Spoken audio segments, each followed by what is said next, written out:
Have you ever had a dream that repeats itself? The same place, the same path, the same figure walking toward you. Every single time you close your eyes, and every time you wake up, your throat is bone dry, like you'd been walking through a desert for days. Today's story is something exactly like that. It happened during a summer break in elementary school, and to this day, the person who lived through it still can't explain it. I'll tell it to you the way he told it to me, in his own words. It was the summer of 2015. I was in 5th grade, and like a lot of kids in my town, I was sent to a small private tutoring program over summer break, the kind run out of a teacher's actual home. There were only 4 of us students total. Our teacher, we'll call him Mr. Lawson, ran the whole thing out of his apartment on the 6th floor of an older building. 3 bedrooms. One had been converted into our classroom. The other was Mr. Lawson's room. And the third, that's where the 4 of us slept, 2 sets of bunk beds. I had the bottom bunk. One night, after evening study session, we all went to bed like normal. I fell asleep fast, and then I started dreaming. In the dream, I was walking alone down a narrow dirt path. Thick forest pressed in on both sides. Tall trees, branches creaking softly in a wind I couldn't feel. A thin fog hung low over everything. It was completely silent except for the sound of my own footsteps. The path seemed to stretch on forever. And then, far ahead in the fog, I saw a figure. It was walking toward me. A woman in a long white dress, black hair hanging loose around her shoulders. About my height, maybe a little taller. Her face was twisted into something I can't fully describe. But the worst part was her eyes. She had no pupils, just blank, white nothing where her eyes should have been. She kept walking toward me. I kept walking toward her. Neither of us could stop. And right as we passed each other on that narrow path, ice-cold sweat shot through my entire body, from my feet straight up to my scalp. I woke up. The room was pitch black, late night, judging by the silence.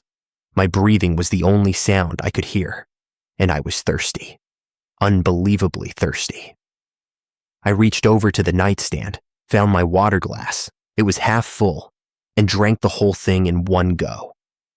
Then I lay back down and closed my eyes. I fell asleep almost immediately, and the dream came back. Same forest, same fog, same dirt path, same woman with the blank white eyes, walking toward me. We passed each other again, same ice-cold shock through my body. I woke up again, heart pounding, drenched in sweat, throat completely dry, like my mouth had been scorched. I reached for the glass. Empty. I'd drunk all of it the first time. I got up to refill it from the water cooler in the hallway. I lifted the jug. Empty. Completely dry. Not a drop. It was the middle of the night. Pitch black outside. I thought about going down to the corner store for a bottle of water. But then I thought about the dream, about that woman, about walking out into the dark alone. I decided to wait it out. The thirst wasn't unbearable yet. I told myself I'd survive until morning. I lay back down, told myself I wouldn't fall asleep again. I fell asleep again, and the dream came back a third time. Exactly the same. The forest, the fog, the path. The woman with no eyes walking toward me, getting closer, closer. I woke up gasping. This time the thirst wasn't just uncomfortable. It was unbearable. My throat felt like sandpaper. I couldn't even produce enough saliva to swallow. It honestly felt like I hadn't had water in days. I got up and went straight for the kitchen. The door wouldn't open. I turned the handle. Nothing. Pushed. Nothing. The door simply would not move, like it was sealed shut. I was so desperate at that point that panic and thirst together just took over. I stopped turning the handle and started kicking the door. Finally, it gave way. I rushed inside, went straight to the sink, turned the faucet on full blast, and drank directly from the tap. I drank and drank until my stomach hurt. Then I filled my glass all the way to the top, just in case, and carried it back to my bunk. I sat there in the dark, sipping slowly, staring out the window at the night sky, replaying the same dream over and over in my head. 3 times. The same forest, the same woman with no eyes. I didn't dare close my eyes again. So I just sat there, watching the window, waiting for the sun. Around 5 in the morning, the first light started creeping through the window. Slowly, the tightness in my chest started to ease. I felt my body finally relax a little.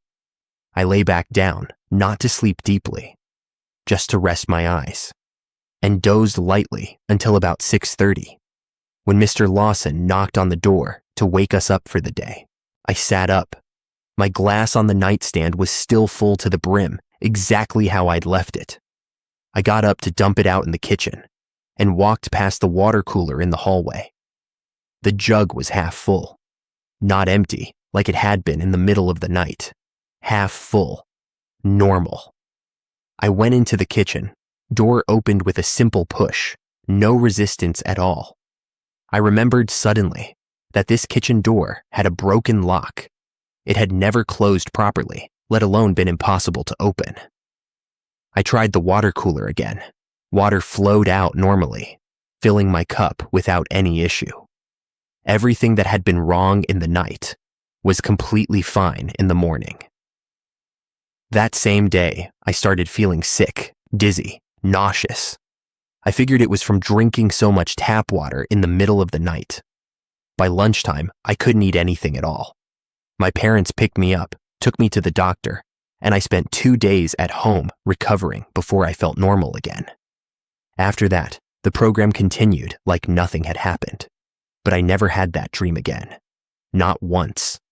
The forest, the fog, the dirt path, the woman with no pupils, gone completely, like it had never existed.